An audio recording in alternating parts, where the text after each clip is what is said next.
El área de servicio técnico te decide demorar 2 meses en tabularlas. ¿Qué pasa si la metes en un IA que tenemos, el Gemini Notebook? Bueno, en una mañana resolvieron el problema. Los vendedores usualmente tienen su portafolio de clientes y se comunican directamente vía WhatsApp. Y es una experiencia de usuario genial, ¿no? Y eso la verdad es que ningún dashboard me lo decía.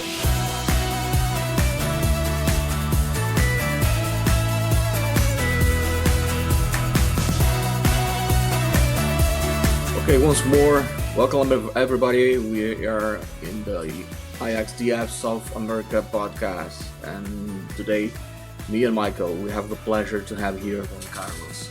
Welcome, Juan Carlos, and we are glad to have you here. Muchas gracias por la bienvenida, Lau. Gracias, Michael, también por la invitación. Un gusto aquí poder acompañarlos hablando de temas interesantes para todos. Definitivamente, pues ha sido un placer tener aquí a Juan Carlos. Juan Carlos Salame, ya te vas a presentar, te vamos a dar tu espacio para que nos cuentes quién eres, pero antes que nada, pues un agradecimiento de entrada, ¿no? Porque sabemos que tu tiempo es sumamente valioso y estás siempre tan ocupado, como ya se darán cuenta en la entrevista. Así que, Juan Carlos, bienvenido, preséntate, por favor. Seguro. Bueno, ¿qué puedo decir? Bueno, mi nombre es Juan Carlos. Hoy en día me desempeño como CEO de Cresa Retail en Ecuador. ¿Qué es Cresa Retail? Es un grupo que es el paraguas de cadenas de electrodomésticos y motos. Sobre todo, las marcas más reconocidas son Crecos, Almacenes Japón y Orbehogar. Y nuestra especialidad es vender electrodomésticos y motos financiadas, ¿no? O sea, muchas veces sentimos que somos mitad banco, mitad retail, ¿no? Porque aunque el retail es lo que el cliente ve, en realidad nuestro modelo de negocio viene mucho del financiamiento, ¿no? Si se puede hacer una analogía, en Brasil es parecido a lo que es Magalu, es quizás el ejemplo más claro, ¿no? Y así es como hemos venido trabajando. La empresa hoy en día tenemos 200 tiendas físicas y tenemos un canal de e-commerce también bastante fuerte. En realidad tenemos algunas marcas de e-commerce también, vendiéndole obviamente al cliente final. Es una empresa que es la unión de dos grupos, pero la empresa original, digamos, donde yo vengo, ya tiene 80 años en el mercado ecuatoriano. Buenísimo, sí, y es justamente por donde quería empezar, porque conozco la trayectoria de Juan Carlos, he tenido la oportunidad de trabajar con él a través de la empresa en la que yo estoy, y conocerlo y conocer de a fondo también la operación. Y para la gente que nos está viendo en el resto de Sudamérica, que quizás han ya escuchado, quizás no, pues esta es una cadena de retail, probablemente no creo que me equivoque en decir la más grande, la más completa y la más importante de Ecuador. Así que tenemos ante nosotros pues una persona que nos puede dar mucho de su experiencia en muchos ámbitos, y vamos a centrarnos en ciertos temas, particularmente en el tema del UX, que sé que lo conoces muy bien y has trabajado muy de cerca con todo lo que tiene que ver con la experiencia alrededor de las tiendas, alrededor de las plataformas digitales que ustedes tienen funcionando. Así que, Lau, do you have something for him? For sure. First of all, that's amazing one. That's great to hear the things that you're doing over Ecuador. And one thing that I have to ask you, before you were a retail executive, you were a customer, right? So what's a shopping experience from your childhood in Ecuador that still lives in your memory? And how does it shape what you are building, what we're doing today? Sí, interesante pregunta, ¿no? La verdad, como dice Lau, todos hemos sido clientes alguna vez, ¿no? Y eventualmente uno dice, bueno, cuando tenga ya una posición de decisión, quisiera de repente cambiar ciertos temas, ¿no? Quizás mi experiencia como cliente la relaciono más a los viajes al exterior, ¿no? Por ejemplo, viajes a Estados Unidos, ir a Disney y vivir una experiencia, ¿no? Ver cómo la gente está contenta, cómo los procesos fluyen. Obviamente Disney es una burbuja, no es que siempre todo va a ser así, ¿no? Pero en mi experiencia me he visto más relacionado a cómo ha funcionado eso en el exterior, y luego ya con la evolución de la tecnología hemos visto cómo ciertos elementos de benchmarks internacionales podemos aplicarlos, digamos, a nuestra experiencia del día a día, ¿no? Pero yo viví, eso capaz no conté, no me fui tan atrás en la historia, pero yo estudié en Estados Unidos y viví 4 años en una primera instancia y luego 2 años en una segunda instancia. Entonces, fui por mucho tiempo en mi juventud, se podría decir, residente y cliente de negocios en Estados Unidos también, ¿no? Que de alguna manera u otra me inspiró a luego fundar una empresa de e-commerce aquí en Ecuador, allá por el 2009-2010. Sí. Amazing, amazing. Y ya vamos a ir a esa etapa de startup, de entrepreneur que has tenido durante tu vida, porque también la conozco bastante bien. Me voy a quedar un poquito en el tema del UX. Tú has vivido esta transición en el Ecuador, porque llevas muchos años en este negocio. Tú has vivido la transición y la conoces muy bien desde cómo era antes pedirle un producto a un proveedor, un producto digital, por ejemplo, a qué se transformó el día de hoy. ¿Qué diferencias, cómo has visto evolucionar al menos el mercado aquí y quizás compararlo con otros mercados a los que has viajado y has conocido? ¿Cuál es tu perspectiva alrededor de esto de aquí, esa evolución del UX en retail específicamente, ¿no? Sí, o sea, obviamente el término UX no sé qué tan nuevo sea, ustedes son los expertos, pero no creo que sea tan antiguo, ¿no? La gente no lo tenía tan presente en el pasado, ¿no? Y una anécdota que yo recuerdo, ahora ha sido que 2014, no, sí, alrededor de 2015, obviamente yo estaba ya trabajando que en ese momento era créditos económicos, y de alguna manera u otra interactuaba con el área de tecnología. Entonces yo veía cómo desarrollaban los diferentes softwares para uso interno, pero no me gustaban cómo lucían. O sea, yo siempre he estado muy inclinado a la parte estética, ¿no? Y para mí es importante cómo algo luce, más allá de que funcione bien.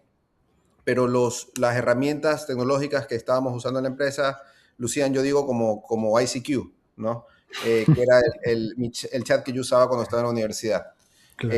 Pero ya estábamos 2015, 2016, entonces ese sentimiento no me tenía muy cómodo, ¿no? Y cuando yo lo conversaba con la gente de tecnología, la verdad es que no le daban mayor importancia, ¿no? No lo captaban.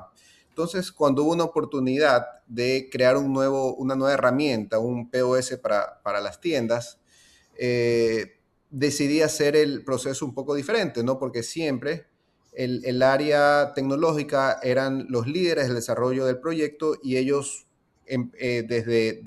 entendían claro cuál debía ser la funcionalidad y en base a eso ellos mismos elaboraban las pantallas, ¿no? Y todas las interfaces relacionadas o que interactúan eventualmente con un vendedor o con un cliente final. Pero esta vez, como por suerte había tiempo, que no siempre hay tiempo en el tipo de negocio que manejamos, decidimos hacer unos pasos previos que implicaban hacer un estudio de UX, ¿no? Sentar a los vendedores a que ellos mismos diseñen cuáles eran las interfaces o cuáles eran las opciones que querían ver en la herramienta, cuál es el proceso natural que ellos seguían, qué opciones de mejora veían y también cuáles eran, por ejemplo, las herramientas o las páginas que ellos usaban en Internet, que podía ser Amazon, podía ser Facebook.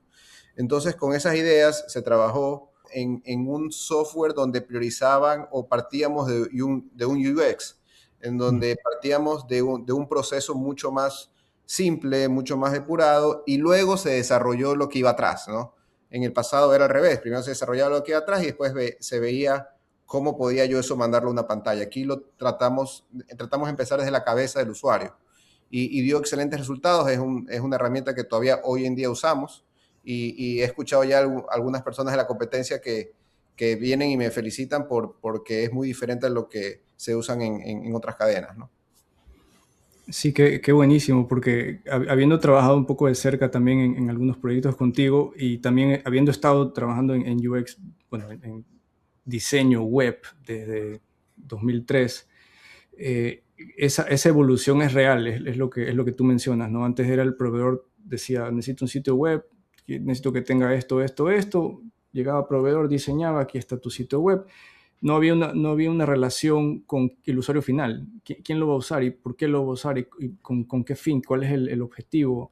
Y esa evolución pues la hemos vivido, la hemos visto transitar justamente en todos estos años y tú has sido gran parte de esto, porque un canal importante, entiendo, de Cresa en este momento es su canal digital, que ha sufrido también pues diferentes evoluciones y ahorita pues debe ser una locura lo que están vendiendo ahí.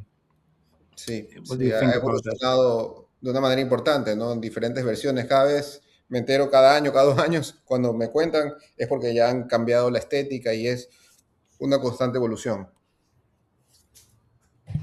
That's great. That's great. Since we are talking about the digital interface of the store, a story is in many ways one design environment, right? So physically, I mean, we have light, flows, product placement, music.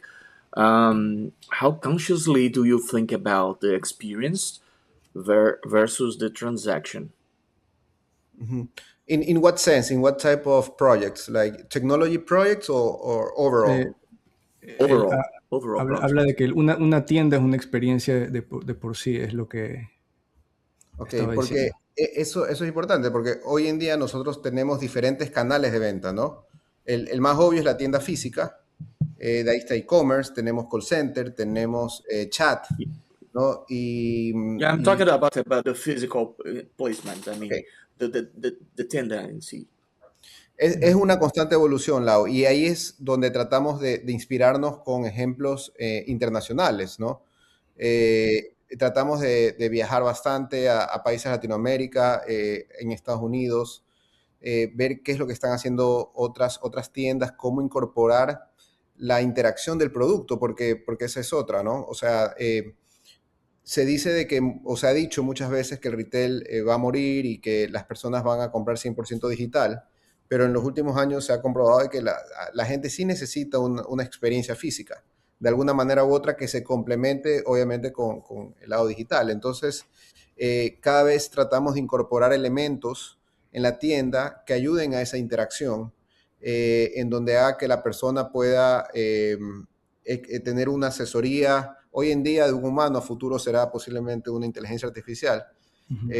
en donde pueda experimentar ese producto y sea fluida luego el cierre, ya sea en la misma tienda o online o en su casa, ¿no?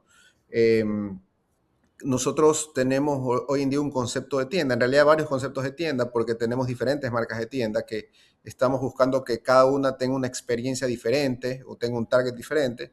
Y por ejemplo, hoy, para este año, para este semestre, vamos en 3 tiendas importantes, vamos a remodelarlas y estamos incorporando otros elementos nuevos, ¿no? Ya, por ejemplo, ya estamos hablando de conceptos como retail media, que es un concepto bastante innovador y que nos permite también apalancarnos en un modelo de negocio diferente, ¿no? That's why I asked about this difference or similarity between the physical environment and the digital environment, and how they can align and communicate. Because in what you do in one of them, it will reflect in the other one. Okay. Total. Y te doy un ejemplo adicional, ¿no?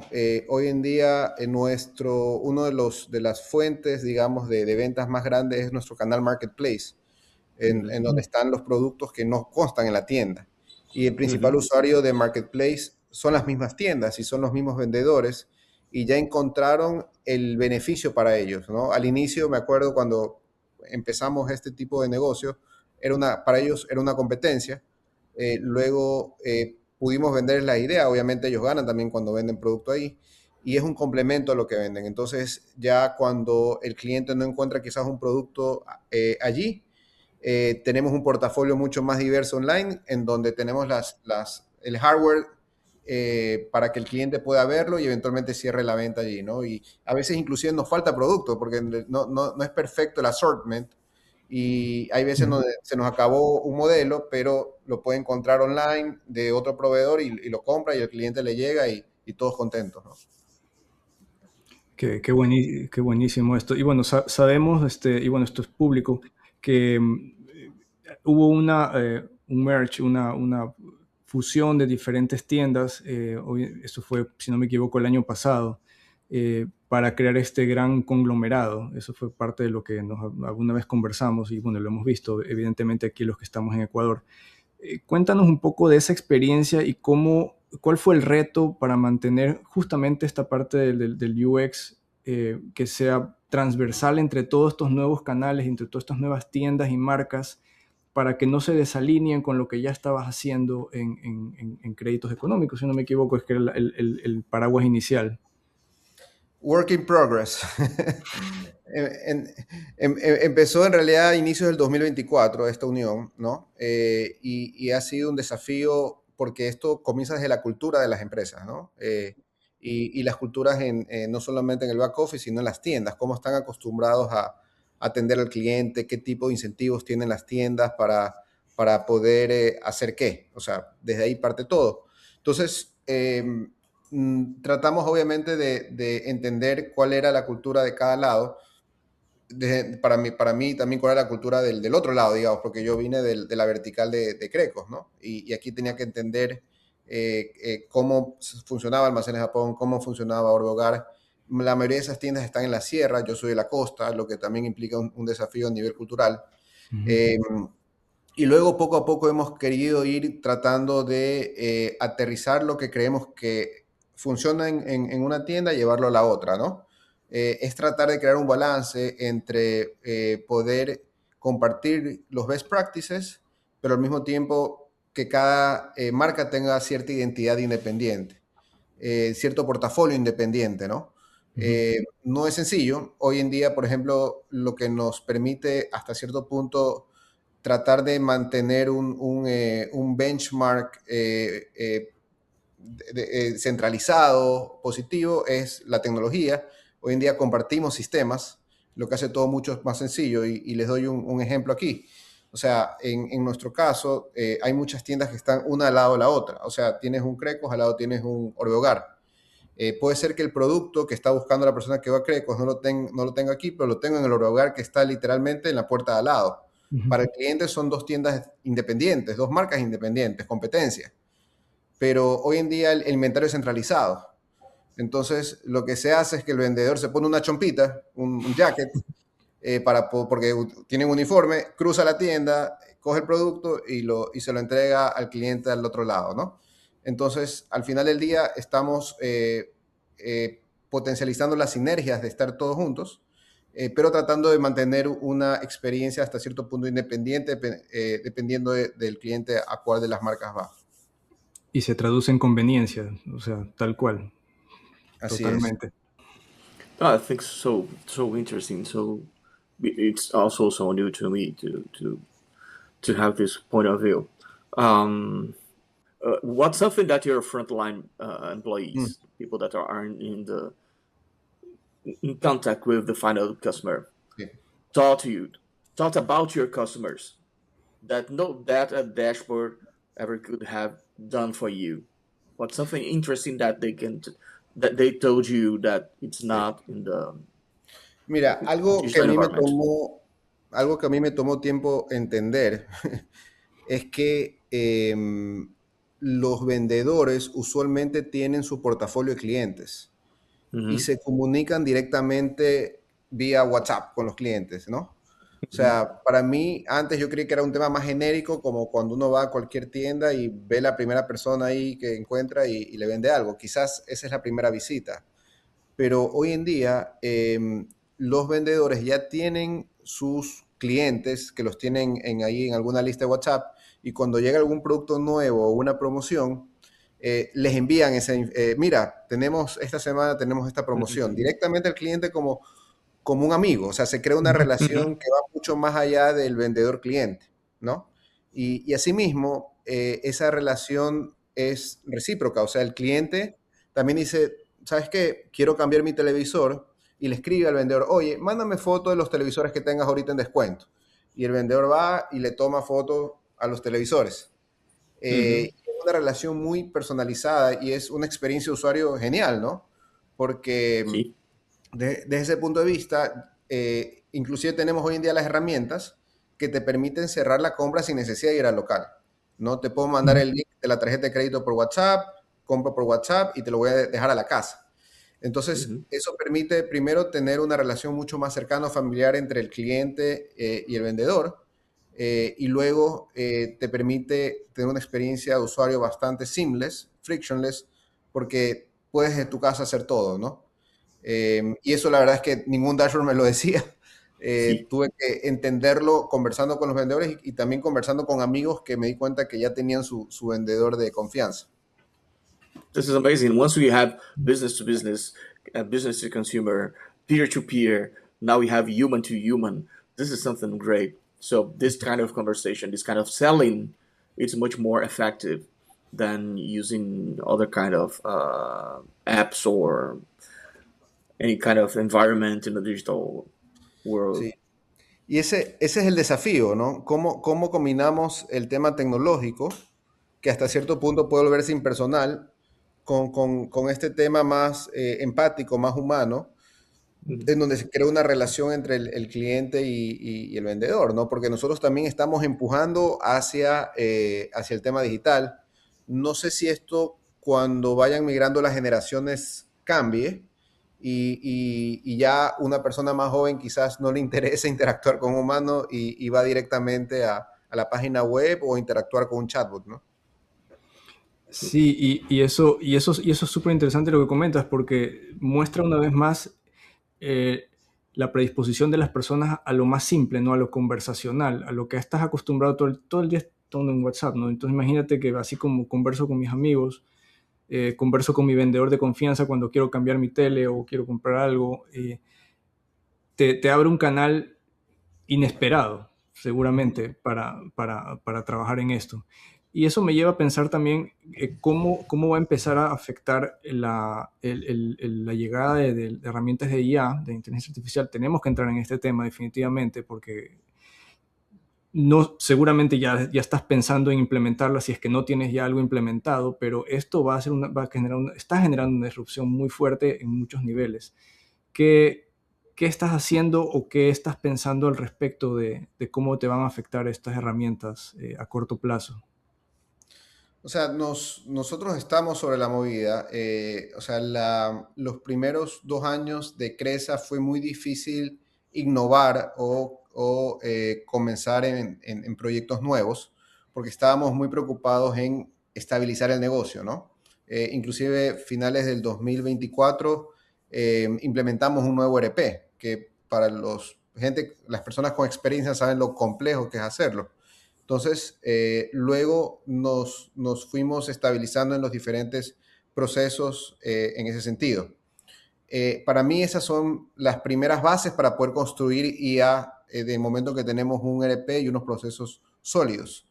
En este momento, más bien estos primeros meses, estamos tratando, porque queremos hacer todo al mismo tiempo y eso es lo difícil, ¿no? Ujú. A nivel de recurso tiempo, recurso presupuesto, pero sí estamos haciendo algunos ajustes a nivel de base de datos para poder tener la información lo más depurada posible, la arquitectura abajo de esa información lo más eficiente posible, para luego apalancarnos en eso y a partir del segundo semestre comenzar a construir.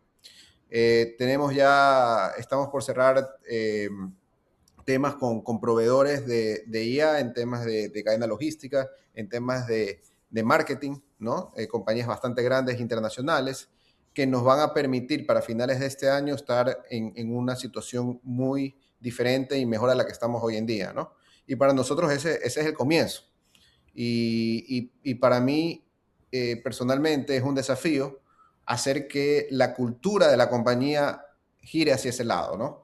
O sea, yo creo que la gente que trabaja conmigo ya está cansada y harta de que mencione inteligencia artificial en cada reunión, ¿no? Porque cuando me comentan de algún problema, yo le digo, oye, pero ¿cómo lo resolverías con IA?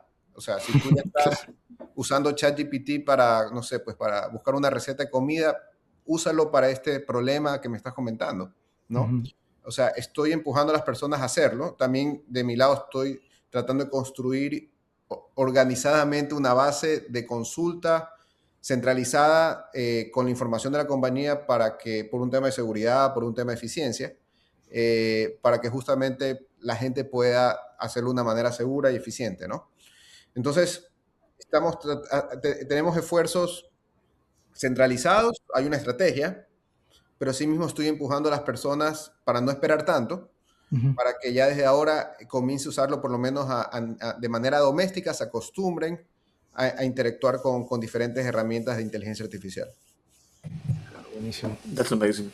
One, you have to stop answering my questions before I do them, uh, because this resonates with the question that I would like to do right now. Is since we talked about AI and culture, I was about to ask you how do you build, how do you envision a culture of innovation inside a company where operational consistency is literally how you survive, you know? So, how can you manage the culture of the company to understand, to move on, to start using, to acquire this kind of innovation or to build one innovation in a market, in a retail ecosystem that it's so complex?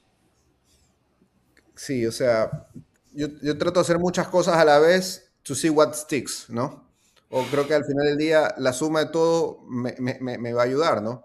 Pero, por ejemplo, uno es el miedo. Trato de infundirles miedo de que si no lo hacemos, obviamente va a ser un problema.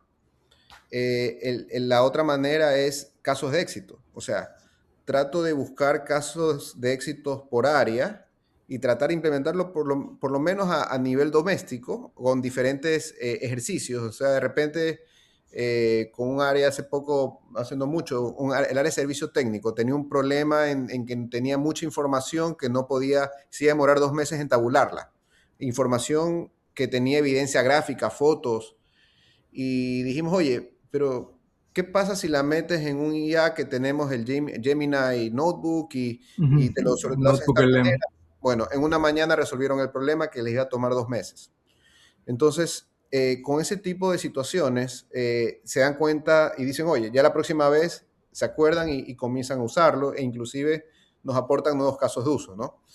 Y ese tipo de casos de éxitos es socializarlos también con las otras áreas, ¿no? Para que se den cuenta cómo a su vez se pueden ayudar con este tipo de herramientas.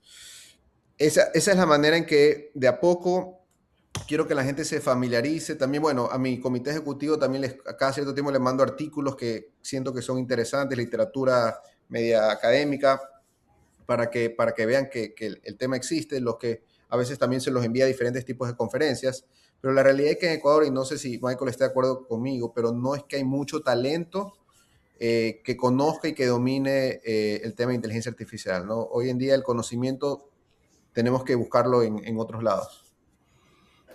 Sí, definitivamente. Pues es que esta es una ola que nos está arrastrando a toditos y por igual y con la misma intensidad. O sea, que el que se mete primero y busca la forma de implementar, de entender, de conocer estas herramientas y saber qué valor le pueden agregar a su negocio. Como el ejemplo que acabas de dar es perfecto. O sea, tenías un problema que pudo tomarte 2 meses, lo resolviste en una mañana, un par de días. Es entender en qué punto en qué parte de tu organización es relevante implementarlo, porque estamos así como que queremos ponerle a todo ya, ¿no? Entonces, pero ya, a ver, Sí. aterricemos un poquito, a ver, ¿cómo vamos a hacer? Y otra cosa que quería acotar, justamente siguiendo la pregunta del Lau acerca de la cultura, hay un concepto que se llama la curva de la difusión de la innovación. Es un concepto bastante antiguo, es de los 60s, que justamente habla cómo por el fenómeno social de esta curva, de esta ley, las organizaciones pueden implementar cosas disruptivas, como por ejemplo lo que está sucediendo ahora. La inteligencia artificial es disruptiva, aunque está sucediendo aparentemente lento o rápido, como lo quieras ver.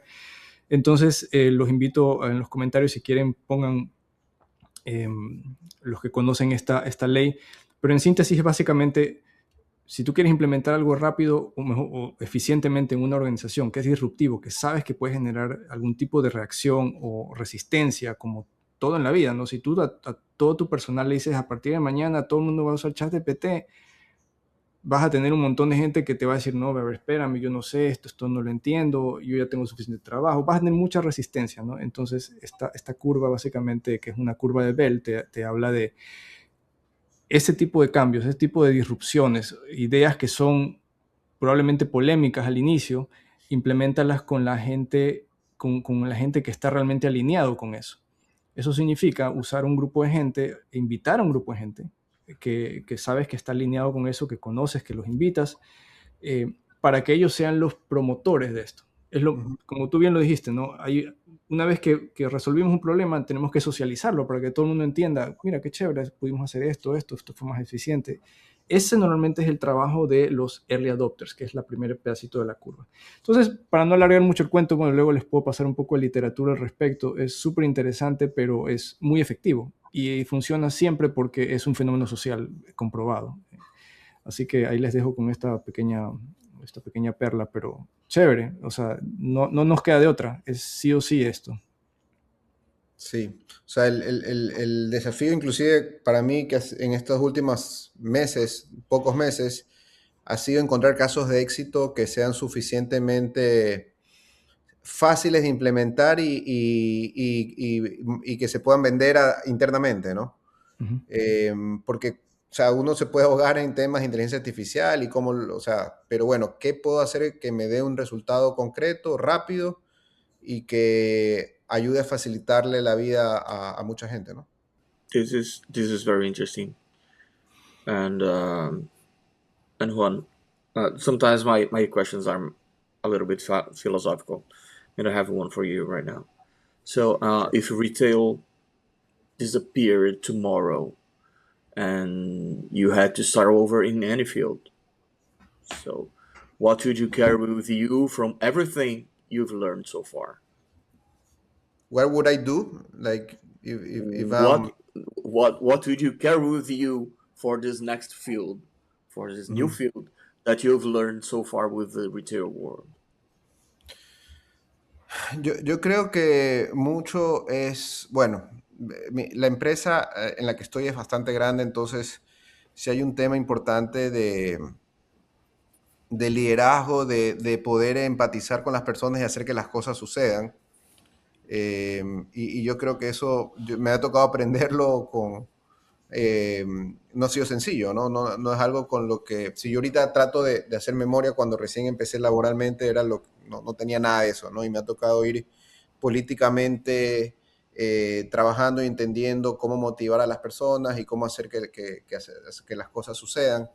Y yo creo que esa es una aptitud que funciona y va a funcionar independientemente del tipo de trabajo que uno tenga, ¿no? Yo no me considero, por ejemplo, una persona sociable, me encanta estar en mi casa, pero a veces es importante también salir y conocer personas nuevas, interactuar, porque ahí es donde salen los negocios, ahí es donde uno se nutre de información y son cosas que eventualmente uno las puede aplicar en el trabajo, ¿no? Si uno se queda sin hacer mucho o solamente leyendo o en internet, no es lo mismo que tener ese contacto humano y apalancarse en las experiencias de otros, ¿no? Okay, empathy, network, and motivation. I think the Yeah. two words that you Leadership. said. In Leadership, yeah, in of summary, course. leadership. Leadership in summary, yeah. Esto me conecta con otro tema que me gustaría tocar contigo porque conozco de tu mentalidad emprendedora. En algún momento de la historia participamos para diseñar y desarrollar de algunos emprendimientos que has tenido y que fueron espectaculares. Los recuerdo muy bien porque fueron parte de mi historia laboral también, participar en estos proyectos. Así que cuéntanos un poco de esa etapa de tu vida. Seguro, o sea, allá por el 2009, 2010, yo estaba viviendo en Chicago y estaba trabajando en un trabajo bastante aburrido y sentía que en ese momento yo podía dar más y siempre he tenido la chispita emprendedora, ¿no? Y ya la verdad es que los inviernos en Chicago sí como que a uno le dan ganas de salir corriendo. Entonces, logré empezar una compañía de e-commerce eh, basada en una idea de negocio que estaba funcionando en ese momento muy bien en Estados Unidos, ¿no? Que era todo el modelo de negocio de venta de cupones online, ¿no? Tipo Groupon. Ujú. Entonces, empecé desde cero. En ese momento la compañía de Michael me ayudó a crear esa primera página de internet. Yo ya tenía una experiencia previa de tecnología, de e-commerce en la empresa familiar. Entonces, con un pequeño equipo fuimos haciéndola crecer. Estuvimos algunos años online, creció bastante. Me quise apalancar en esa idea o en ese mercado, en ese grupo de clientes que ya tenía para otras páginas relacionadas. Pero eventualmente regresé al negocio familiar, ¿no? Y yo repito que dónde o cuándo fue el momento que más aprendí, fue cuando me tocó emprender y me tocó ser recursos humanos, ser contador, ser analista tributario, ser vendedor, marketero, digital, webmaster, todo. O sea, porque cuando uno es emprendedor, te toca llenar los huecos como sea, ¿no? Y eso me formó para luego, hoy en día, que me toca hacer lo mismo, obviamente una escala diferente, pero me permite conversar de cualquier tema habiendo estado ahí, ¿no? Sabiendo cómo funcionan las diferentes áreas y qué es lo que hace que se mueva la aguja. Sí, para los que están en otros países, en Ecuador lo deben recordar muy bien, pero uno de esos proyectos se llamaba Cuponazo. Tenía un modelo de negocio similar a Groupon, como ya lo conocen en Estados Unidos. Y de verdad fue una aventura para todos. Para nosotros también, cuando Juan Carlos llegó a la empresa y dijo, tengo esta idea de negocio, ayuden a diseñarla, desarrollarla. Y bueno, eran otras épocas, ¿no? Esto, como bien lo dices, 2000 y picos. Eh, pero muy interesante porque vimos cómo era posible, ¿no? Con creatividad generar este tipo de proyectos digitales en esa época donde el e-commerce no era muy popular, ¿no? Poner Sí. tu tarjeta en línea era, déjame ver, ¿no? No sé. Surgió otro proyecto, no sé si quieras contar de los otros dos proyectos, que Sí. Juan Carlos es emprendedor en serio, no es solo un proyecto, o sea. Soy muy, muy, muy inquieto en ese sentido. O sea, se hizo uno Pagaria, que era una especie de poder usar la tarjeta de crédito para pagar otros temas, como dice el nombre Pagaria. O sea, uno Ujú. podía, digamos, sacar efectivo con la tarjeta de crédito. Ahí más bien el problema eran las comisiones que cobraba el banco y eventualmente lo hizo no viable. Y el otro era Reco, que Reco. Ujú. era una especie de TripAdvisor, Yelp, en donde la idea era tener una plataforma de recomendación de restaurantes del país, porque en ese momento no había nada parecido y en otros países sí había, ¿no? Donde la típica, que hoy en día todo está en Google, ¿no? Pero donde tenía fotos, recomendaciones de los diferentes restaurantes del país y la idea de tener un modelo de negocio alrededor de la publicidad. Esos fueron creo que los tres proyectos. Decían, bueno, si ya tengo una base de datos, porque en Cuponazo ya estaba un poquito más maduro, ya teníamos clientes, teníamos cierto nivel de interacción, ¿cómo hacemos para que esas mismas personas puedan interactuar con otras páginas, ¿no? Sí, me acuerdo de una transición interesante en esos dos proyectos. ¿Cómo llevaste lo que habías construido aquí para no empezar desde cero en el proyecto de Record? Tengo, tengo, Reciclar. tengo buenos recuerdos de esos proyectos. Sí, y era parte, creo que eran más o menos los inicios de Facebook como plataforma publicitaria. Ujú. Entonces fuimos evolucionando en cómo, o sea, todavía lo es, pero en ese momento recién Facebook fue el primero en poder dar tanta información sobre las interacciones entre el cliente y los anuncios, ¿no? Ujú. Y te da mucha flexibilidad en escoger audiencias.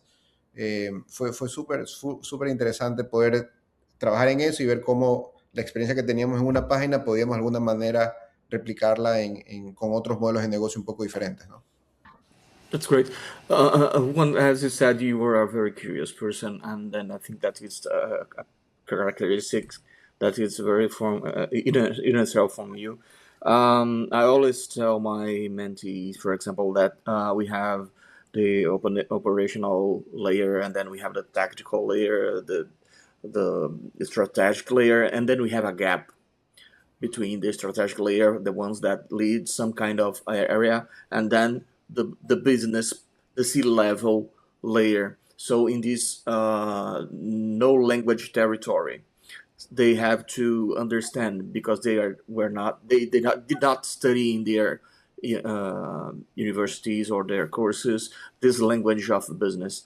Do you think that you are the president, the guy from the sea level that gets down to this territory to talk with the same language in the different areas, for example, developers, marketers, designers, and so on?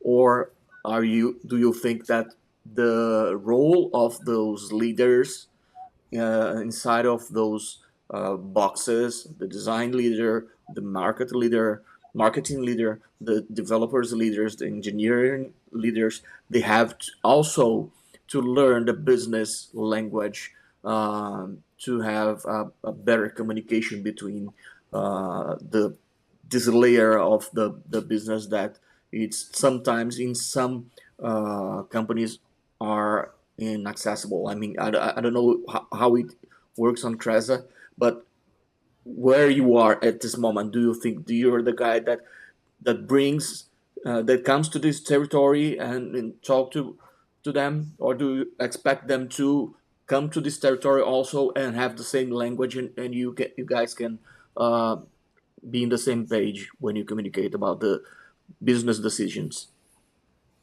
Sí, no, buena pregunta, Lau. O sea, nosotros cada año tenemos evaluaciones 360 de cada persona, ¿no? De la organización, incluido a mí. A mí me hacen una evaluación 360 en donde me evalúan mis pares, bueno, no tengo pares, pero mis subordinados, gente que me reporta y gente que no me reporta, ¿no? Y recién la semana pasada me pasaron la de este año y algo que mucha gente me pide o de alguna manera me reclama es que quieren que esté más cercano, ¿no? Pero hay un scarce resource que se llama tiempo, ¿no? No me da el tiempo para estar en todos lados. Yo tengo un layer de un comité ejecutivo, tengo un layer de gerencias, con ellos tengo reuniones ya sea en grupo o individuales, eh, pero aún así, como les comentaba, yo he hecho o tuve la suerte de estar trabajando en diferentes puestos de personas que hoy en día están a nivel de coordinadores, analistas, vendedores. Entonces yo sí puedo empatizar con ellos y inclusive corregirlos. Digo, mira, hay una mejor manera de hacer esto acá, te la recomiendo, ¿no? Y me considero y trato de ser muy cercano, muy empático, o sea, no me gusta, o sea, la gente me tutea, en la oficina me dicen Juan Carlos, o sea, eh, es mi nombre y es como me gusta que me traten. Entonces intento estar cercano y me puedo involucrar con alguien de un puesto operativo y poder ver y de alguna manera dar mis comentarios del trabajo que están haciendo, ¿no? Pero no siempre tengo el tiempo para poder estar omnipresente, pero Yeah, sí trato, ¿no? this is part of the game, but it's good to know that you are accessible for everyone in Es the lo que company. trato, ¿no? Yeah, sí. Habría que preguntarle a las personas, pero es lo que trato. Inclusive, como yo comentaba, nosotros tenemos hoy en día 200 tiendas en no sé cuántas ciudades, pero son muchas. O sea, serán que 30 ciudades, 40 ciudades del país, no sé. Y trato por lo menos 3 veces al año hacer un tour. Irme 2, 3 días a las provincias y visitar las tiendas, conversar con las personas. Eh, y saco mucha información importante, porque claro, no es lo mismo que la persona del comité ejecutivo te diga una información, vas a la tienda y de repente te das cuenta que la situación es diferente, ¿no? O que te dicen algo que creen que quieres escuchar, pero cuando vas a donde el vendedor te dice, oye, eso que dicen que implementaron, nunca lo implementaron, ¿no? Ese software, esa herramienta, ese proceso. Entonces yo sí vengo cargado de mucha información y a veces hasta frustración cuando veo que la realidad de la matriz de Guayaquil no siempre coincide con lo que está sucediendo en una ciudad al otro lado del país. Me recuerda a este programa de esta serie que se llama Undercover Boss. No sé si la has visto. Sí, A mí realmente me emociona mucho verla, más que nada por el resultado al final. Se pone muy emotivo cuando el jefe o el CEO de una corporación reconoce a las personas. Tú harías algo así, ya, o sea, ya tienes la experiencia de ir, pero siendo Juan Carlos, ¿no? Pero harías algo así en las empresas como para entender más allá de, para que no te echen cuento por ser el CEO? O sea, yo tengo una cierta ventaja todavía, ¿no? En que mi hermano menor, él es vicepresidente comercial. Entonces, él es el que usualmente da la cara a las tiendas. A él lo conocen, a mí no me conocen tanto. Yo no aparezco tanto en las interacciones con las tiendas en los videos. Entonces, muchas veces ocurre, sobre todo en las ciudades más pequeñas o en Oro y Japón, que me conocen menos, porque recién llevamos 2 años trabajando con ellos, en donde yo puedo entrar y no me conocen y puedo pasar como cliente.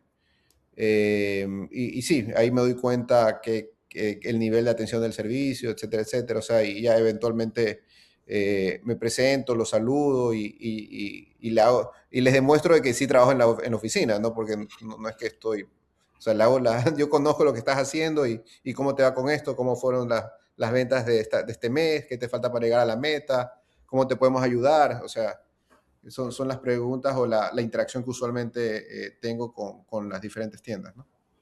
Another one. What question do you wish someone would ask you that nobody ever does? No sé, quizás dónde nos vemos en 5 o 10 años, ¿no? O sea, como a nivel personal y a nivel de compañía.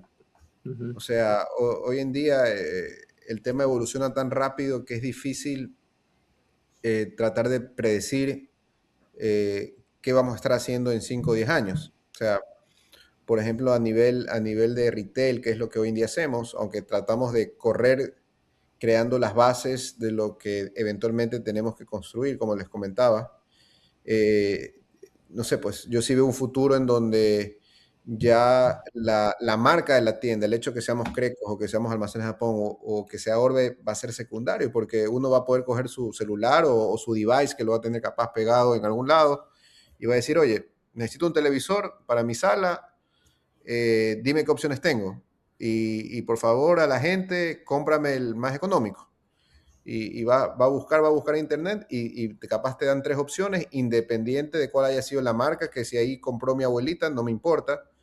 Hoy en día yo quiero el más económico o el que me llegue más rápido a mi lugar y ejecuta la gente la compra, ¿no?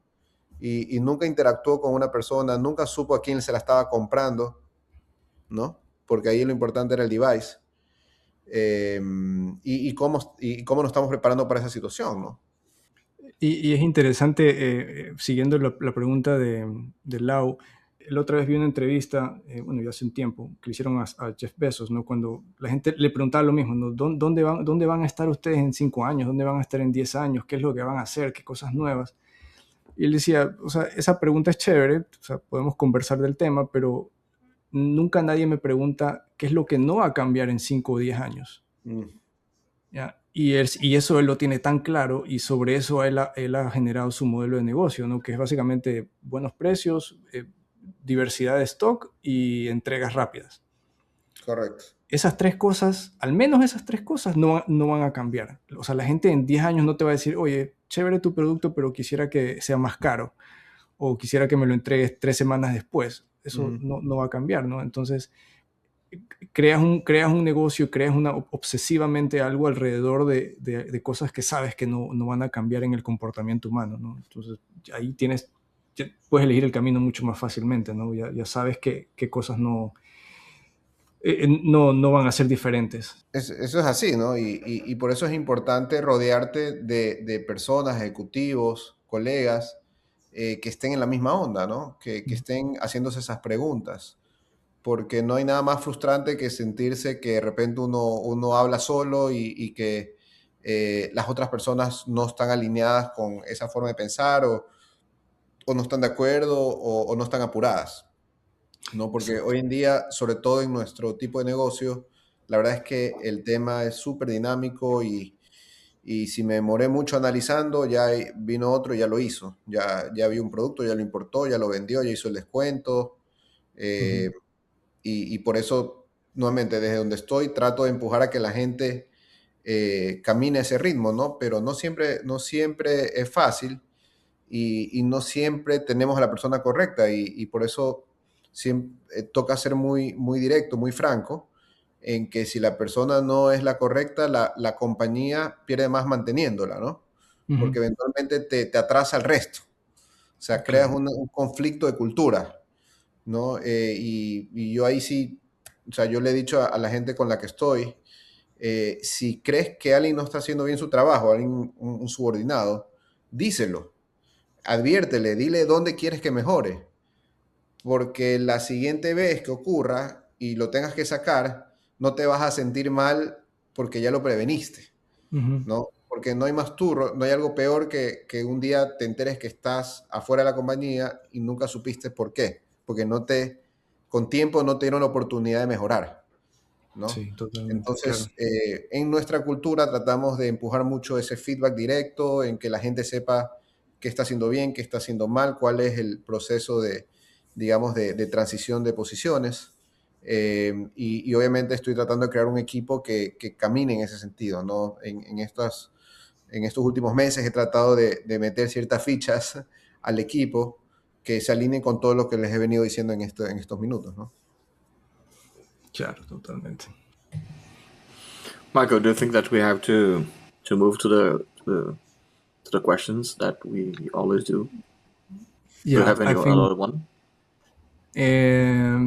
not yet. I think we can go there. Al final de cada uno de estas entrevistas tenemos una serie de preguntas rápidas y yo realmente tengo una en particular que quería que lo compartas porque este podcast idealmente lo están viendo gente de toda Sudamérica. Esta es como la región en la que estamos, en la que tenemos algún tipo de influencia con estos invitados de lujo como tú, Juan Carlos, y queremos que sea de mucho valor para ellos. Esa es una de nuestras consignas aquí. Y una pregunta que yo tengo para ti es: ¿qué recomendación, consejo, tip o sabiduría tú le puedes dejar a un emprendedor hoy en día, 2026, cuando vemos lo acelerado que está haciendo, se está dando en las cosas en el mundo con la tecnología, con la IA, y con la posibilidad de que todos tengamos el mismo acceso a esa tecnología?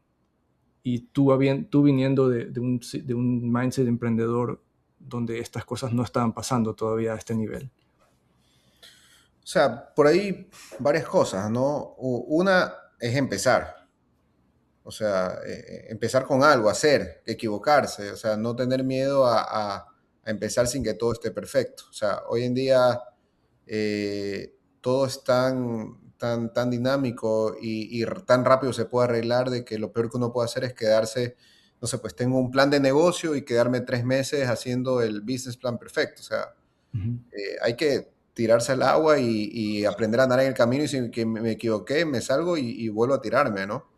Porque algo que he podido yo aprender en el tiempo es que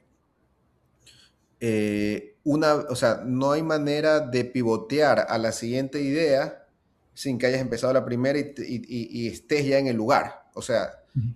si la industria que me gusta es la de comida, la de restaurantes, tengo que estar en el medio para poder conocer gente del medio y así llenarme de ideas y así crear un network que eventualmente me permita pivotear a mi siguiente idea. Porque si me quedo yo haciendo un business plan 2, 3 meses en mi casa, no me va a dar espacio para poder llegar a ese segundo paso, ¿no? Entonces, para mí esa es básica. Eh, Otra es estar muy pendiente de lo que está sucediendo en el mundo. O sea, en nuestro caso, Ecuador, al final del día, es un pedacito chiquito y en muchas cosas estamos todavía atrasados versus el resto del mundo. Brasil es un monstruo, por ejemplo, México es un monstruo, y allá se están haciendo cosas muy interesantes que muy fácilmente se podrían importar a Ecuador. Ideas de negocios que ya hayan tenido algún tipo de evolución, se las pueden traer acá. Entonces es bueno, hoy en día la cantidad de podcasts que hay es de locos. Para cualquier tipo de industria, cualquier tipo de interés, es escuchar entrevistas, escuchar qué es lo que están haciendo en otros lados. Ya las personas son más cercanas, o sea, yo creo que uno ve un podcast y puede escribirle al entrevistador o al entrevistado y así poder ir construyendo un network, ¿no? Es eso, ¿no? Y quizás hace 10 años no era así. Quizás hace 10 años teníamos el tiempo de, bueno, así yo lo aprendí en la universidad hace algún tiempo, ¿no? Hace ya como 30 años. Uno tenía que hacer un business plan, tenía que hacer diferentes temas, hacer focus group. Ahorita te dicen tírate al agua y luego resuelve, ¿no? Sí, claro. Esa dinámica ya ha cambiado bastante y teniendo herramientas que te pueden ayudar a generar ideas de negocio en cuestión de minutos, horas, eh, coincido contigo, ¿no? Tienes que lanzarte y después ves, hasta cierto punto, ¿no? Tampoco a lo loco. Y bueno, y una segunda pregunta de mi lado, antes de que pase Lau. En tus viajes, en todos estos viajes de negocios que has hecho, entiendo que has estado en Asia, has estado en Estados Unidos, en muchos lugares, ¿qué es lo más impactante? ¿Cuál ha sido esa visita que dices, wow, esto me cambió la forma, esto de ver las cosas, esto necesito implementarlo?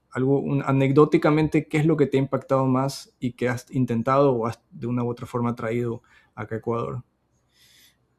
A ver, te voy a contar dos instancias. Una visita que ya hice y una que voy a hacer que estoy looking forward. Em, Allá por el 2000, ¿qué habrá sido? Así mismo, 2014, por allí. Obviamente yo venía de este mundo de emprendimiento y me tocó regresar al negocio de electrodomésticos. Y para mí el negocio de electrodomésticos hasta cierto punto lo sentía aburrido, ¿no?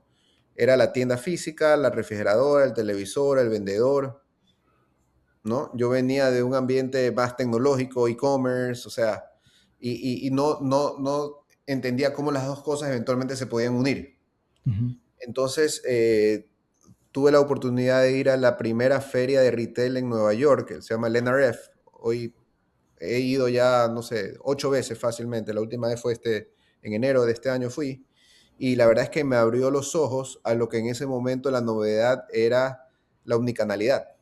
Ujú. Claro. Era el término de moda, omnicanalidad, en esa época, ¿no?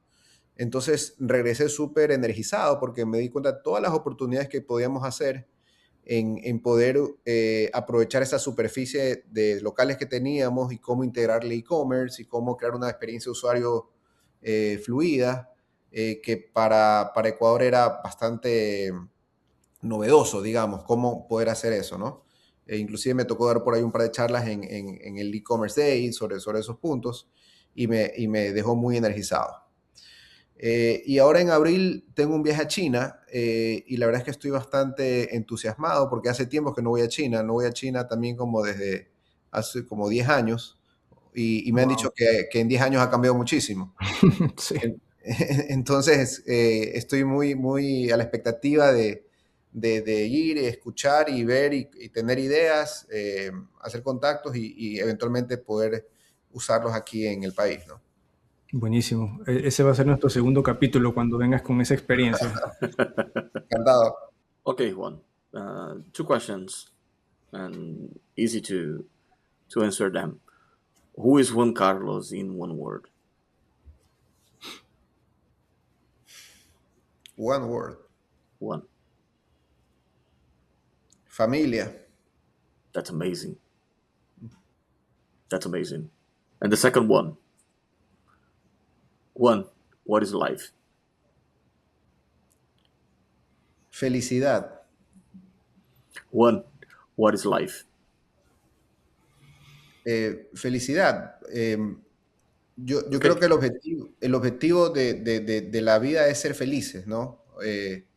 Y eso obviamente te abre el paraguas a muchas cosas, de cómo ser feliz en tu vida, ¿no?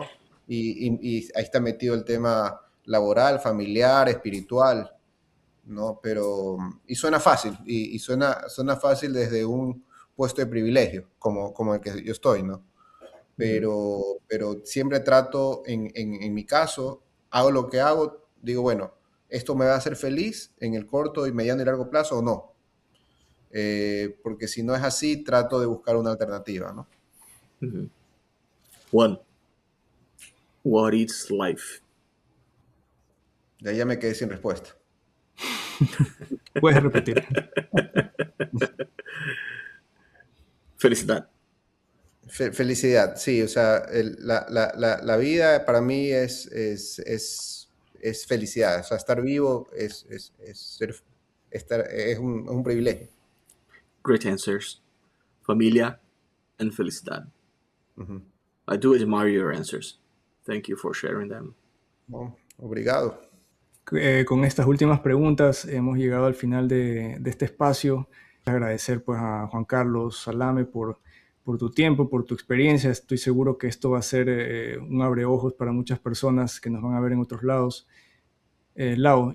Yeah, I would just would like to thank you, Juan, to stay with us for this podcast and share all your knowledge and reserve the one of the most important things that you have in your life and most expensive thing, that's your time. And thank you for being here with us. And it was great to talk to you this night. Thank you very much. Gracias. Tus palabras de despedida, Juan Carlos. No, nuevamente gracias por darme la oportunidad aquí de compartir experiencias, aprender también de ustedes. Los felicito por este espacio, la verdad es que es muy interesante y sé que lo hacen de una manera muy generosa para las personas, ¿no? Para que de una manera amigable, sencilla, ojalá esto ayude a muchas personas de alguna manera captar ideas y que sea en beneficio de todos, ya sea a nivel profesional, personal, ¿no? Cuenten conmigo para lo que necesiten y los mejores de los éxitos para los próximos capítulos que tengan, ¿no? Gracias, Juan Carlos. Y Thank pongan you. en los comentarios si quieren que Cresa sea auspiciante del podcast. Listo. Muchas gracias, Juan Carlos. Ha sido un gusto tenerte con nosotros.